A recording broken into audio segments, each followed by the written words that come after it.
I'm the CEO and co-founder of a company called Komodo Health. Delighted to be here. I love this Data Advance Summit every year. It's energizing and just an amazing opportunity for us to talk about data and technology in healthcare. I'm joined by an outstanding panel here today. I'm going to have each of our esteemed panelists just introduce themselves, give a couple minutes on who they are, why they're here, and we'll go from there. And we'll start at the end with Robert. Good morning, everyone. Robert Cohen. I'm proud to lead a newly created division at Stryker called Digital Robotics and Enabling Technology. It's interesting that a big med tech multinational company would do something as bold as to look at the future of digital, but figure out a way to connect it to the enabling tech and robotics to provide greater insights to patients and look at personalized medicine in a new kind of way. So excited to be here. Hi, everybody. I'm Bakul Patel. I spent about 13 years at FDA. I was the Chief Digital Health Officer at FDA and the founding director for the Center of Excellence for Digital Health. And now, for the last 3 months, I'm joined Google. And the reason I've joined Google is the passionate about data and how technology can actually be consumerized and data can be consumerized down the road to bring better insights. My name is Carrie Wallenitz. I'm with the White House Office of Science and Technology Policy. We are the Science Advisory Office to the President of the United States, and we help set the science and technology vision for the country, particularly on issues that cut across federal departments and agencies. I come to OSTP from NIH, where I was the acting chief of staff and head of science policy. Relevant to this crowd, is the architect of the NIH data sharing policy. If you love it, I would love to hear that. If you hate it, I no longer work at NIH. And at OSTP, I am the deputy for health and life sciences. And that is notable because OSTP has actually never had a division of health and life sciences before. So we think a lot about the future of health data and really looking forward to the conversation. Hi, good morning, everyone. Ryan Smith. I'm Chief Operating Officer at Graphite Health. We just formed the company this past October. I actually just joined earlier this spring after being Chief Information Officer at Intermountain Healthcare. Prior to that was an executive advisor at Health Catalyst, a healthcare data analytics company, and before that was the Chief Information Officer at Banner Health. So a lot of large integrated delivery network kind of technology experience, but it's great to be with you all this morning. Yeah, it's an incredible thing to bring folks from device, from digital health, from policy, from the provider world. And we're talking about data and technology of healthcare in 2050. So I was like, okay, that's 28 years from now. So what was life like 28 years ago, mid-90s? Well, we had like Windows 95 was coming up. We had fax machines and CD-ROMs that were being used to transmit data of all kinds. And we still have those. Wait, yes, that's the problem. So, and then the EHR, we were debating the ethics of digitizing health records, right? So like 28 years later, we have Windows. My mom sent me her images on a CD-ROM in the mail. We're still debating the ethics of allowing healthcare data to exist in a world where we need it to get better at modeling patient outcomes. And so, so much has not changed, and yet so much has. So if we look at the pandemic, the acceleration of technology during that time has been nothing short of amazing. And so I'm actually curious, and I'll start with Bakul because of your role thinking from the FDA to digital health with Google. How have you seen technology change, and what are you most excited about as we look forward into the future? Yeah, so maybe I'll step back a little bit. I think I love your reference to Windows 95 because that's like really, really resonating and sort of so real, right? I think we are now, whatever version we are at, 360, I guess, right? Yeah. I don't know what that means, but let's just go from there. I think I see the same trend. I think today we talk about, equity in data. We talk about liquidity of data. We talk about interoperability of data. I wish in 28 years we don't talk about those things, right? I mean, that's kind of how I see this world to evolve. And if you really want to sort of make the power of data real, like the congressman just talked about, like, making the forecasting of pandemic that can be real? Can we get better insights into longitudinal health for people? I think those are the things that will drive insights, and again, with technology and consumerism, right? So I use the word consumerism because if every individual in this room has access to their longitudinal data, and if that's available for, companies and in people who are interested in AI and ML to bring insights in a unique way, I think let's create that platform. So that's how I see this. Absolutely. And Carrie, as you know, like the policy has to be able to enable that. And so I'm curious from where you sit, what are the things that you're excited about seeing that, to evolve that allows that vision to come to life and how you see the world?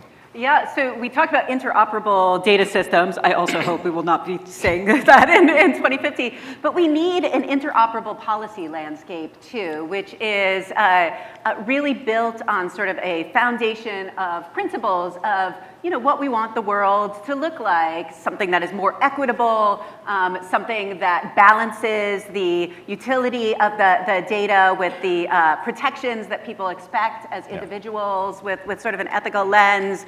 But practically speaking, policies are often created as knee-jerk reactions to something bad happening. But I think clearly if we begin to really operationalize, as Congressman Peters was just saying, some of the lessons that we learned in the COVID pandemic about the need to be able to talk across data systems through public health and electronic medical records and the research ecosystem, it begins to lend itself to much more comprehensive policy solutions that are more flexible, more dynamic, and really, in some ways swell from the ground up, because it's the people who are on the ground who are recognizing those policy barriers and the way that they're being implemented. And so I hope that trickles up and we can develop a much more comprehensive policy approach.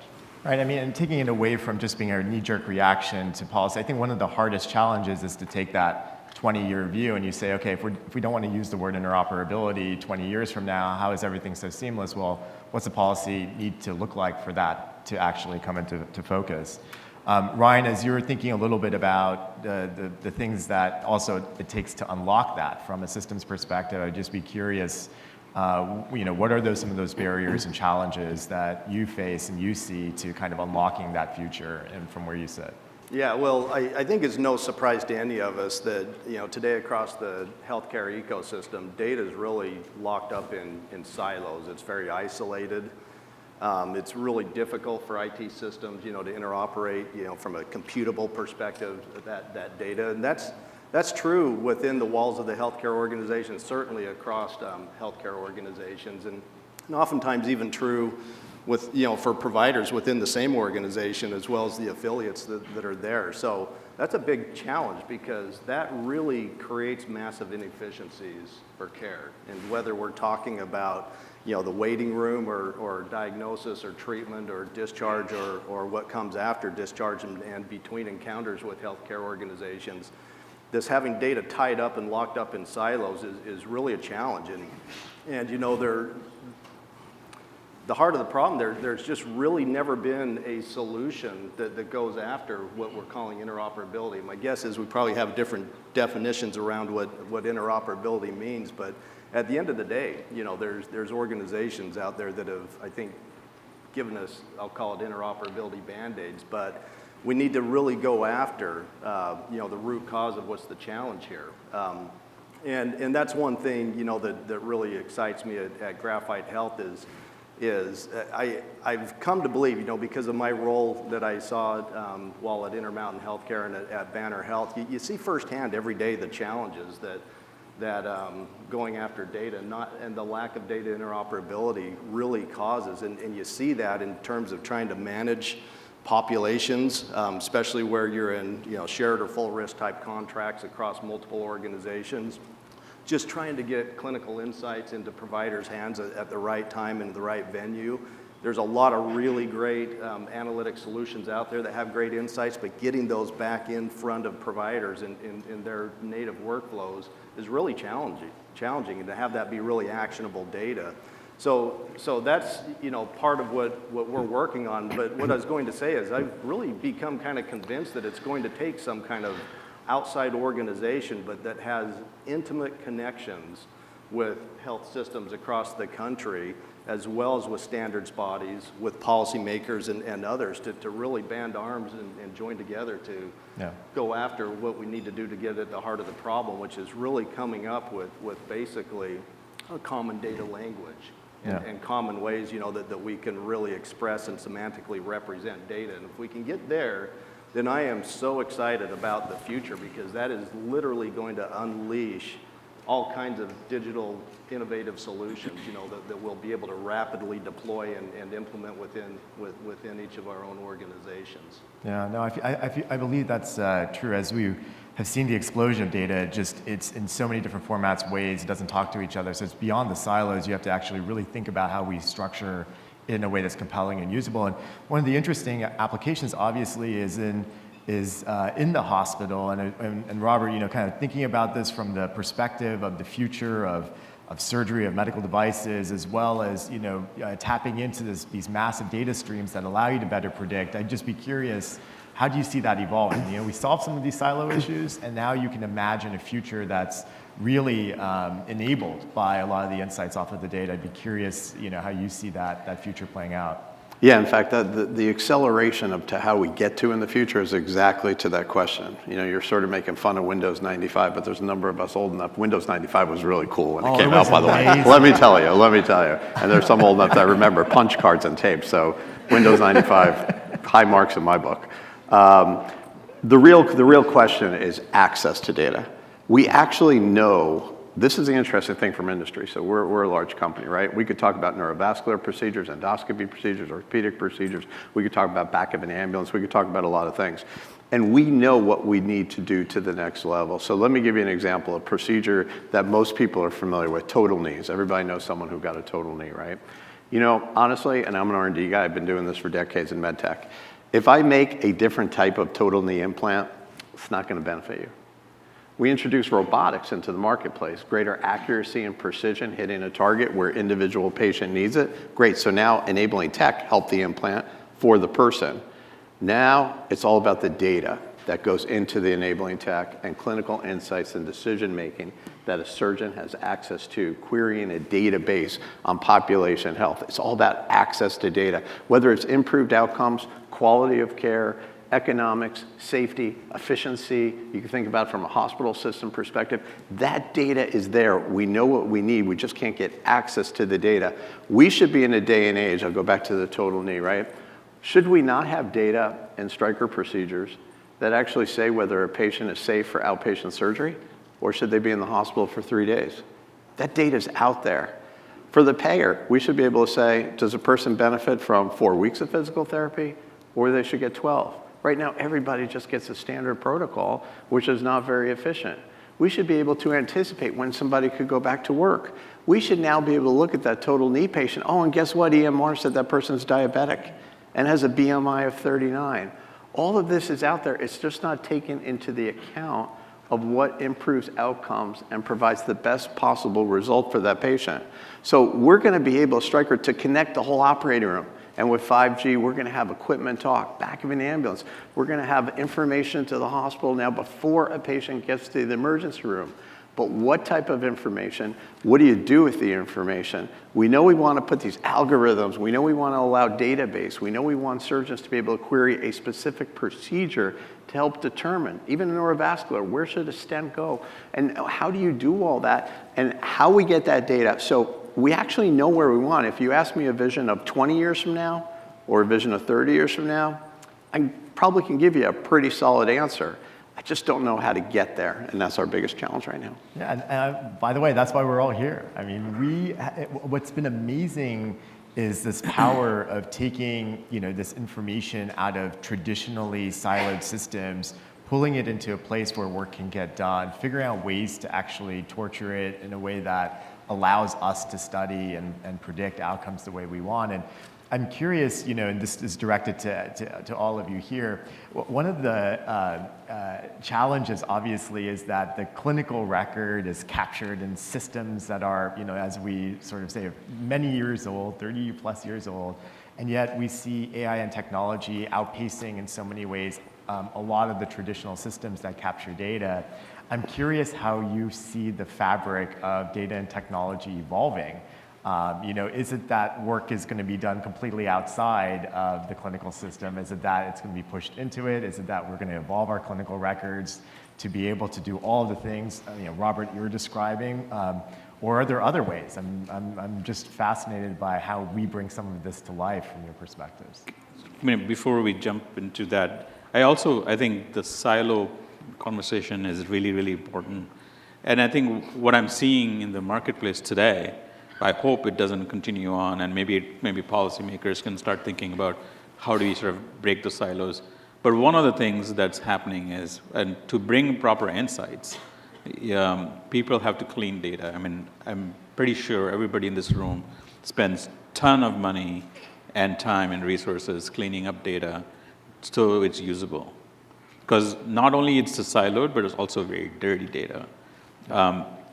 And once you spend that money, it sort of have a value attached to it, right? And that valuation is going to be extremely critical as we sort of think about this progress down the road. Today, and there's another problem, not to lay this with problems, but the valuation is completely off the charts, so to speak, right? I think right now, I've seen transactions from X holder to a taker with incredible amounts of valuation, and there is no standard. So I think there's an opportunity for us to sort of think about what should valuation standards look like for data. Again, we can all imagine data being the next currency right down the road for us. So how do we sort of create that valuation model? That's one thing that will sort of unleash some of the things that you were just talking about, and what Robert you were talking about in terms of how do you take something that's now locked up, hold on. People don't even know whose data it is, but they still hold on to it.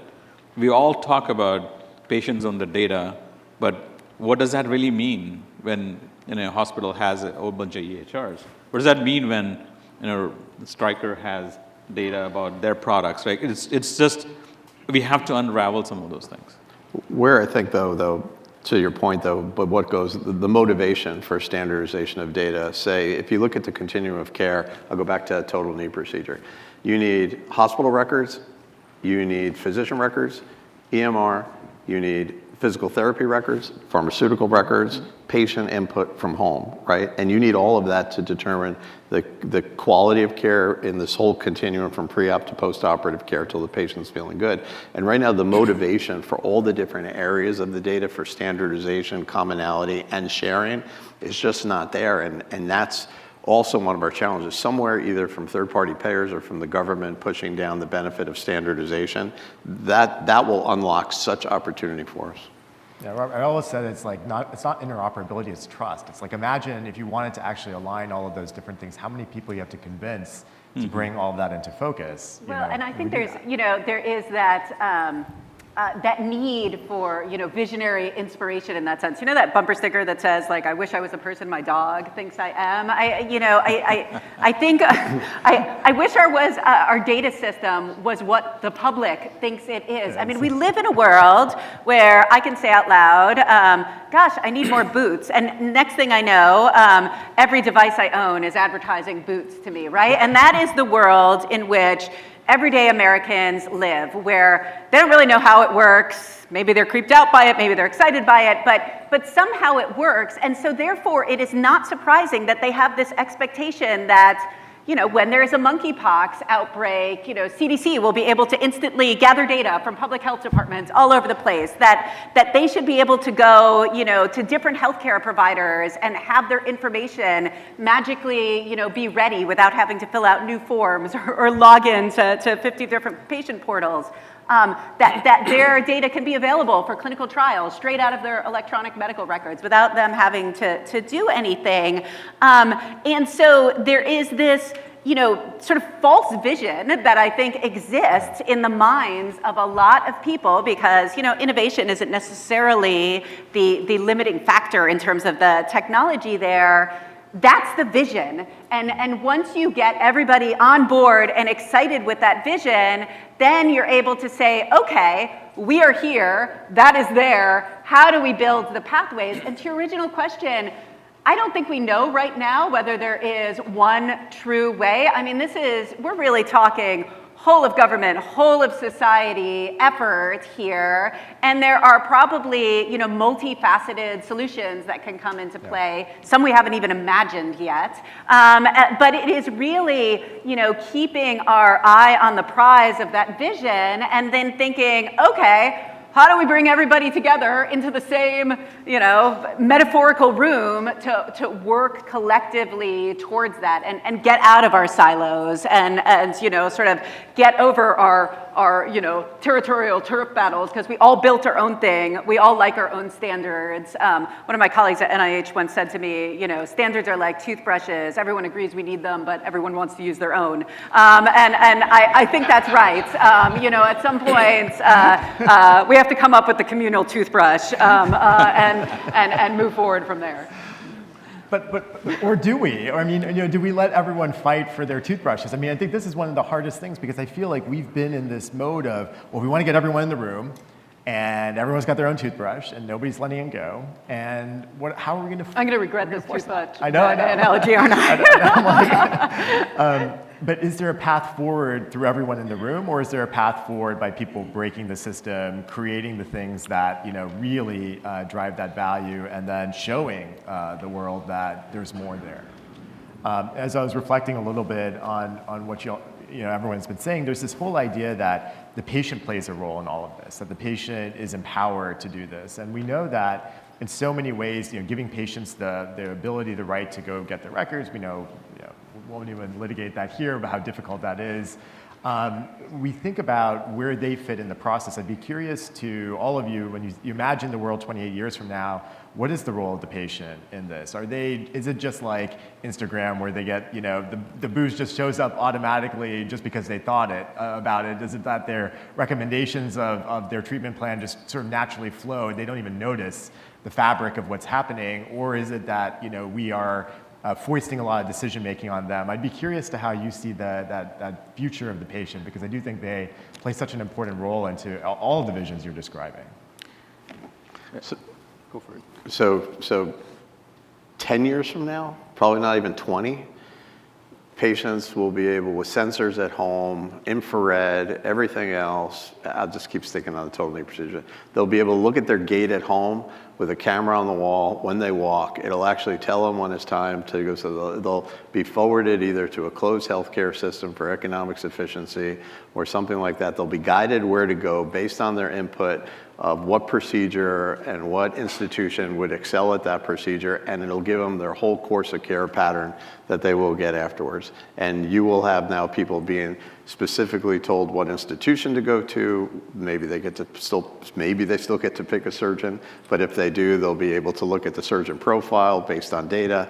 And at the same time, companies will partner in big kind of ways to make sure improved outcomes actually occur with inventory selection, just-in-time inventory, programming of a robot ready to go in that operating room, and with an efficiency that we can only imagine.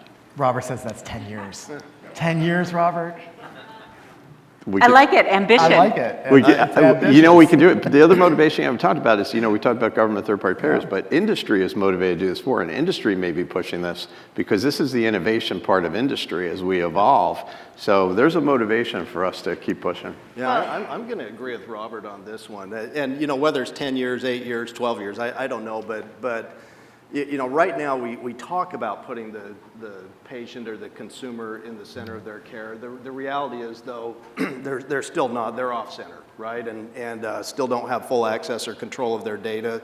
And I think we're seeing a regulatory environment that's continuing to push that way. And Robert's right. I mean, you think of all the usage of data that we have today, AI, all the models and everything like that. It's really easy to juxtapose what we've seen in every other industry outside of healthcare, you know, with basically a real consumer focus around decision making and insights that the customer or the patient or the consumer will be able to really easily be able to compare treatment options, you know, based off of things that are really important to him or her.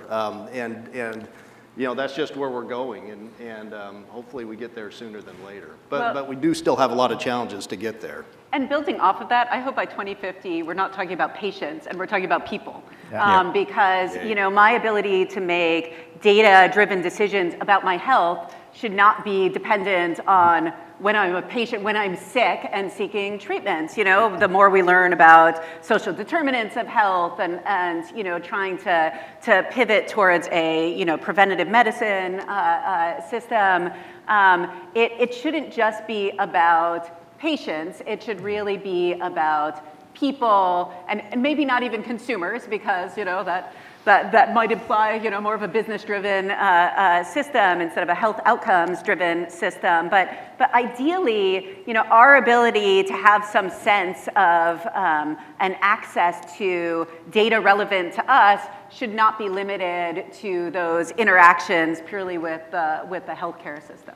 I love the people conversation, because I used to use that a lot. I think one of the power of digital health is it no longer distinguishes between a patient and a normal person, right? I think the journey of health starts when you're born, and a patient happens to be a stop or a halfway point or some other point in the journey, right? So I think it's really that 50 years from now, 25 years from now, or 50 years from now, I think that's the vision I would want to see, is we are able to detect or predict health outcomes before they actually symptomatically appear, so we can change the course of the condition that's going to happen, right? We already have like proofs in certain areas like diabetes. Like we didn't have this term pre-diabetic, but now we do.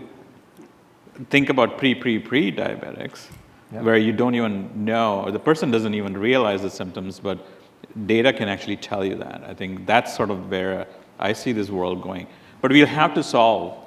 I mean, when Robert talked about the need, I need this to that, and I counted about 8 needs he had, and I think each one of those needs are an opportunity for us to go forward with. You know, when you connect, you know, pharmacy data with CMS data, with something else data, I think you need to connect those things, and when you connect those things, you're going to have to tackle privacy, security, individualities of those data, and then how do you transfer them? And the question is, do you transfer them, or you leave them at the place and then you bring insights, which requires a different conversation. Come on, Google already has the data. Why don't you just give it to me? Just one other point on that, though, to what you just said. You know, everyone should, this is not tens of millions of patients we need to do what we just talked about. If we just had the same data sets that were unique, continuous, and all queryable on 100,000 patients, that would get us in the world of AI, and then machine learning after it as we get better and better and better, and you would see a quality improvement. People are not all that different, despite we think we are.